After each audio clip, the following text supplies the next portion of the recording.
Well, good morning, YouTube. Welcome back to the channel. It's been a pretty busy few hours since yesterday when I decided I was going to make that pony motor easier starting. I just got to overhaul that carburetor.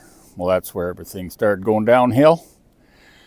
The main part of the carburetor, of course, had broken flanges on the bottom, so, well, I figured I got to, because I got spares, I got other ones, so I'll just remove that one and put another one in and go through the carburetor bowl itself, clean it all out, redo everything, and put it all back as one complete worked over unit.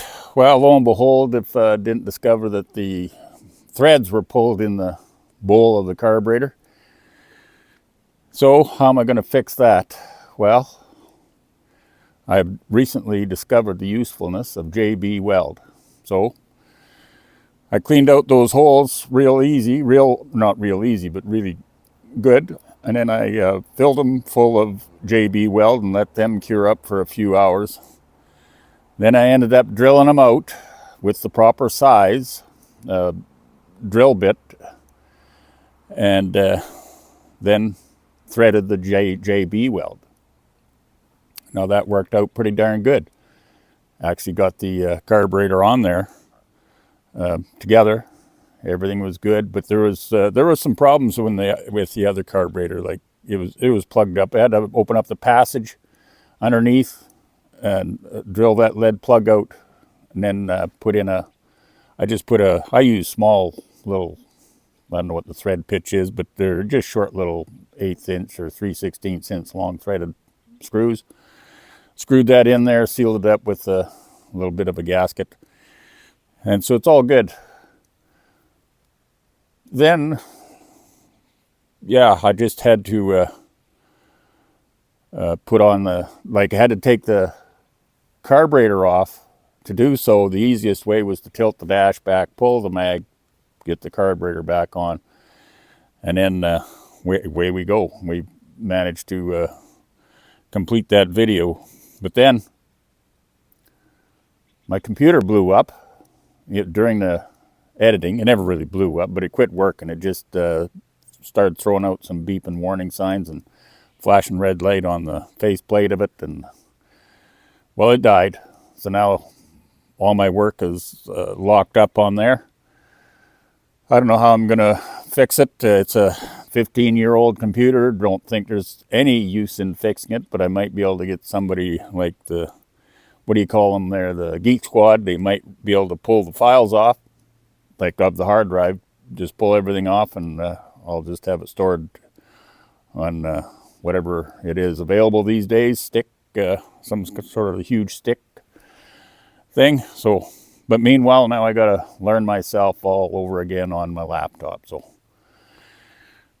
we're gonna continue on that. But the good news is we were pretty successful on what we were accomplishing or trying to accomplish yesterday and today.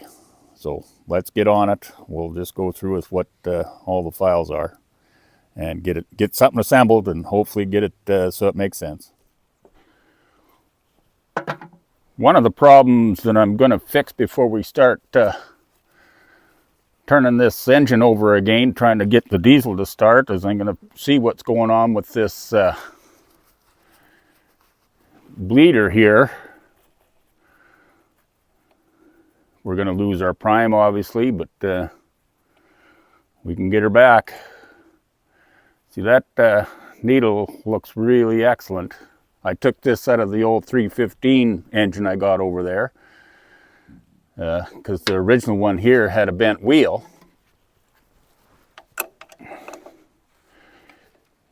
So we'll just turn this body out, see what we got in here. I'm thinking the guys that had it before were running this before. They modified this so that the bleeder didn't seal off somehow. I don't know how they done it, but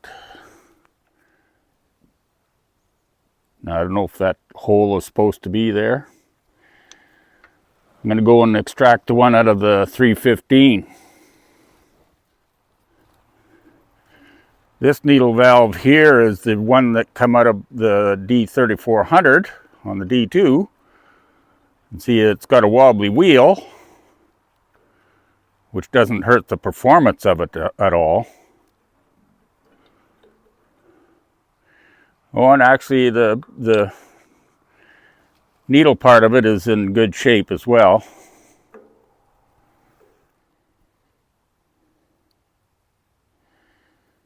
Yeah, it's the same thing. It's got that hole in it.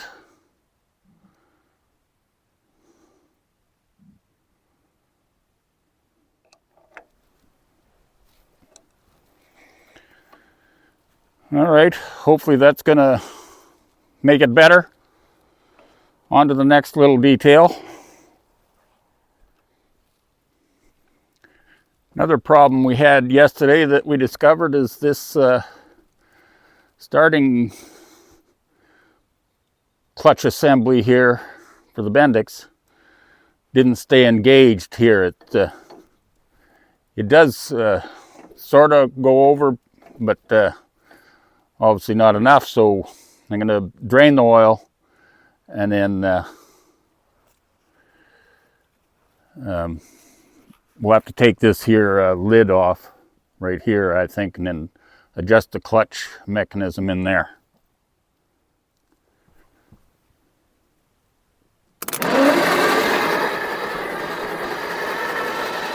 Now the clunking noise has disappeared, so I don't know.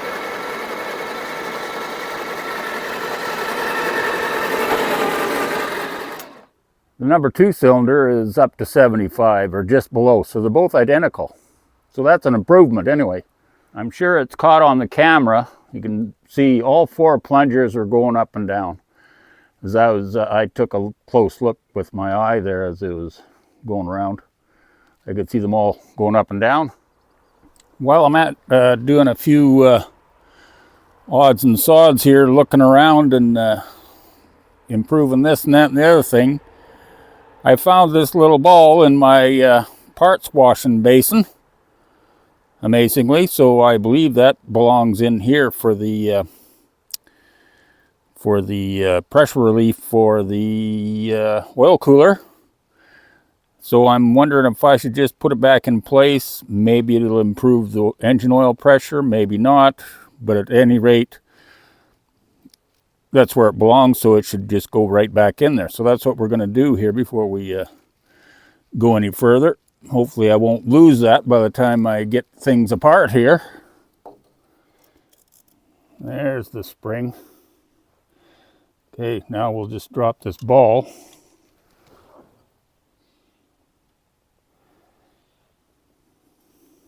Spring on top. Canister.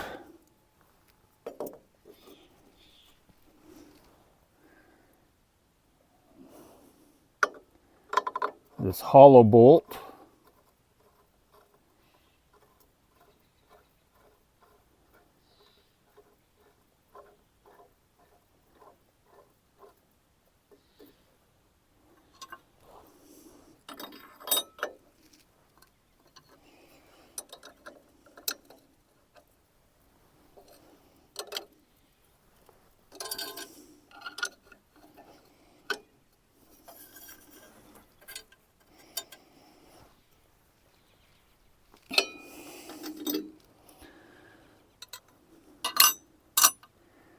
Okay, and then this washer, spacer, and then this brass canister.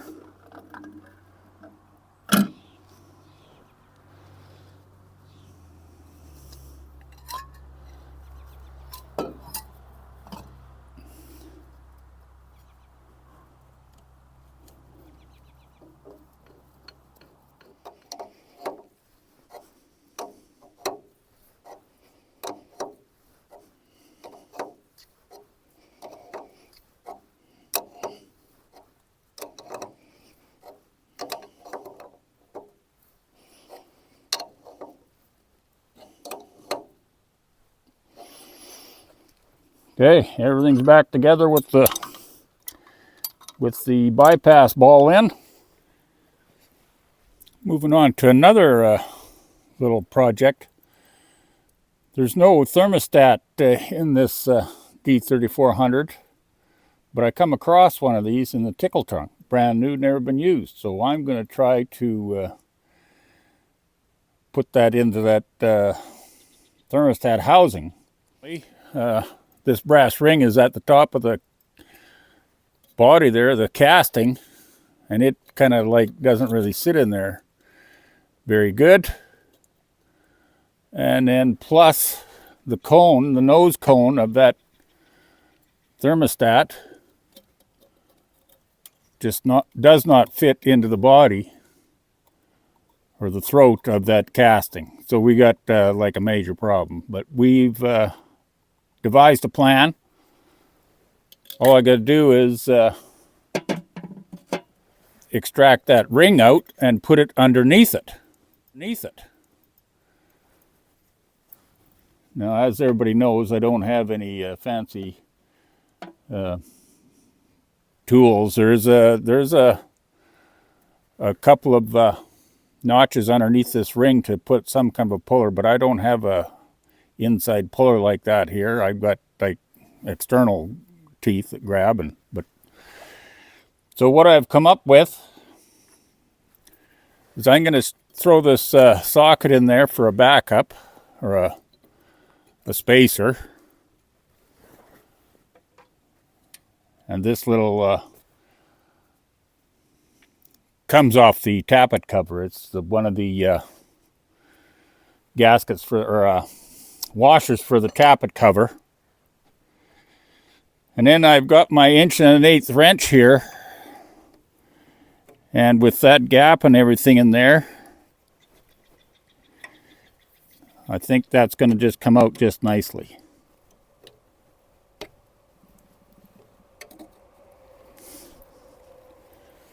Maybe. Yeah.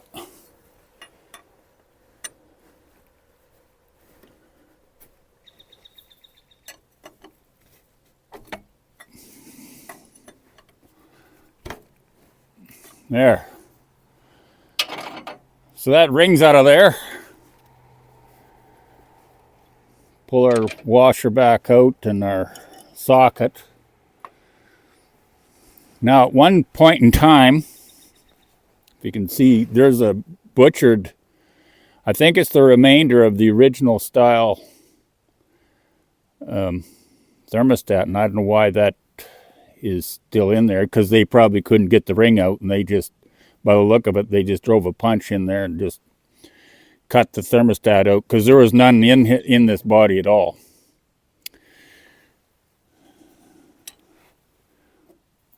What I'm going to do is that I'm going to leave that in there, because I had about 1/8 inch.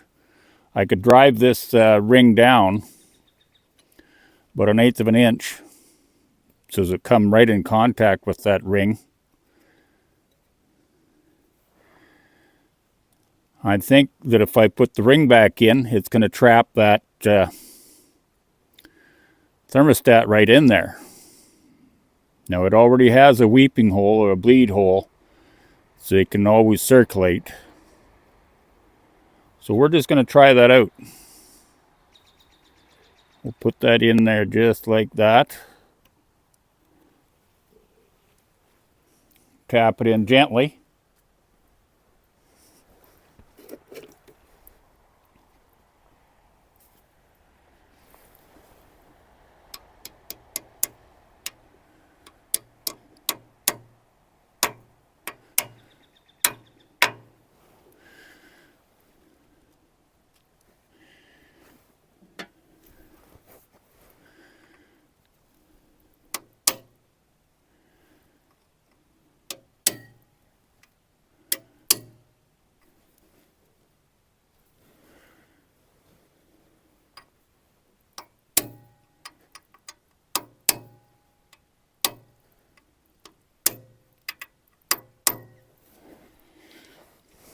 Okay, that's in there solid. And I'm going to guess that this housing will sit, right over top of it like it always did. And it'll hold that ring down, and hold that thermostat in place. We'll try that out. I think it's going to work. All right, well, a couple hours later, got that carburetor replaced. You can see it's a different color. It's a bright yellow. I went and painted it 2 or 3 years ago, but got the same bowl on. It's adjusted to the instruction manual or the service manual, and had to pull the mag right out just to get the back bolt of this carburetor. Put the mag back in after the carburetor was in. Had to tilt this dash back because the only way I could get this horn off is if I removed the gas tank and pulled the horn out and whatnot. So I figured it was easier just to tilt, and it was, tilt the whole dash right back. Got everything back in place. So now finally we'll have a little bit of a break here, and when we come back we're going to start all this all over again, try to get this diesel started and try to get the gas pony started. All right, well, see you in a few minutes.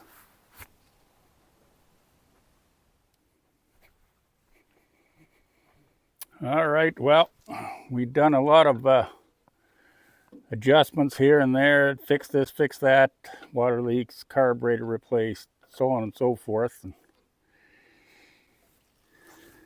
let's see if this thing will start.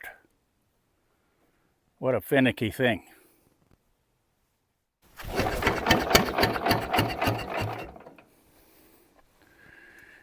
Well, we got her to pop anyway.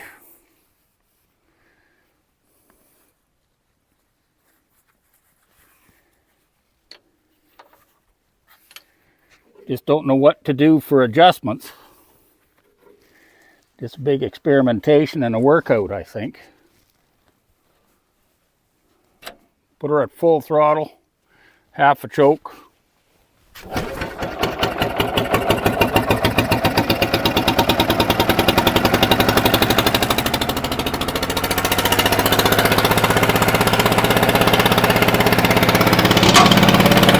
That was my main problem. The main thing I wanted to catch was it took 2 pulls of the rope and she was running.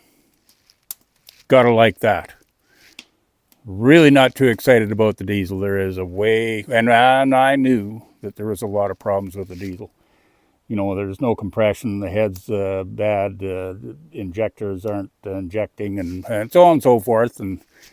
But it is recoverable. We can make her run, just getting the parts. So anyway, what I'm going to do now is I'm just going to go ahead and I'm going to put the hood back on it. And yeah, we'll just call her a day. I got a couple other things I got to do. You might notice that once you get the hood on, seems to be a track there. If anybody's been following all these videos all the way along, the one track was actually on backwards. I just noticed it because one of my viewers, subscribers, had pointed it out. So right away I split the track, and I just never got around to pulling it out and putting it on right. But we're going to do that on the next video. But just for now, I'm just going to get this hood on.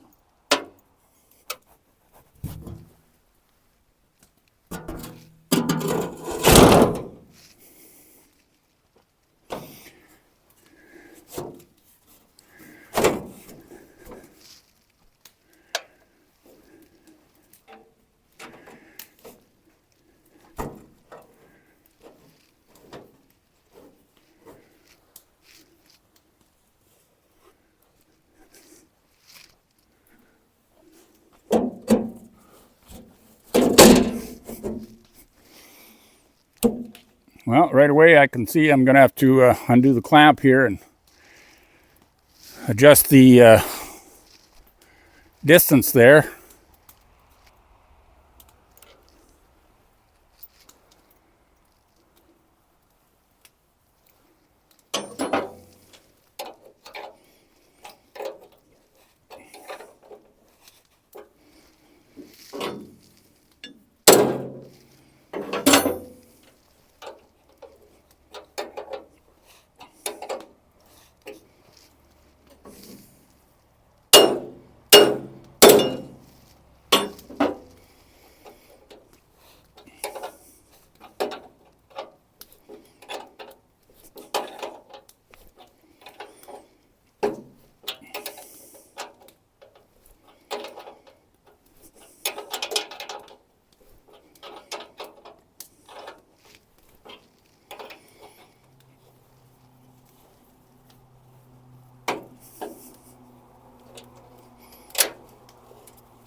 Every once in a while, one of these bolts put up a little bit of a fight, but they never win.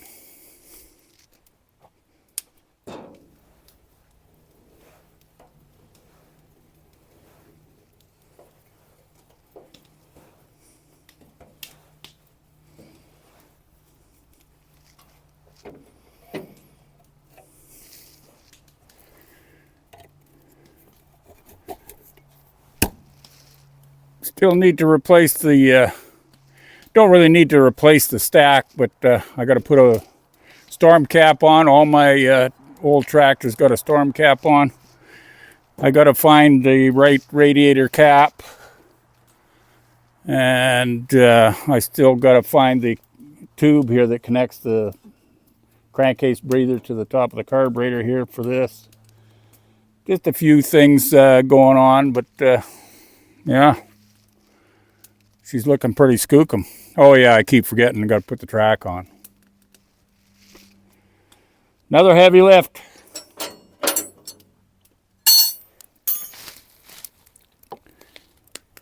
Well, so that's going to wrap it up for the afternoon for this video. Got everything pretty much ready to go. I can't go any further with the machine until I get parts, so we're going to do one more video, probably putting the track on and parking it in its place of honor for, who knows, for the next month or next year, who knows. Yeah, so if you like these videos, subscribe, like, hit that bell, and above all, comment. I just love those comments. It's I really get a kick out of them. And yeah, we'll see you on the next one. Bye for now.